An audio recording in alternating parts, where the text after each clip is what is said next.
Hello everyone. Do you want to improve the look of your iPhone home screen and make it even more functional? Adding a clock widget to your home screen is a simple way to personalize it and make it more practical.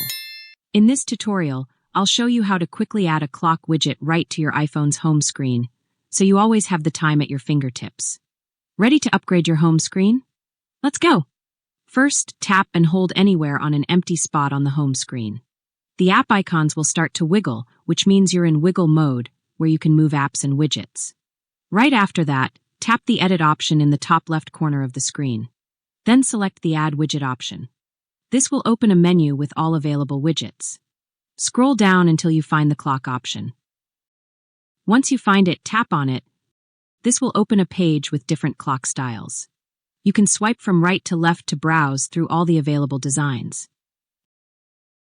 When you find the one you like best, simply tap the Add Widget button at the bottom of the screen, and it will appear on your home screen immediately.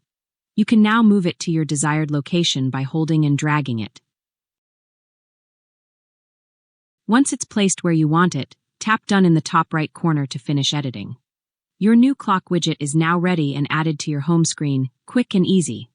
If you liked this video, don't forget to leave a like, share it with your friends, and subscribe to my channel for more tutorials like this. Thank you so much for watching, and see you very soon.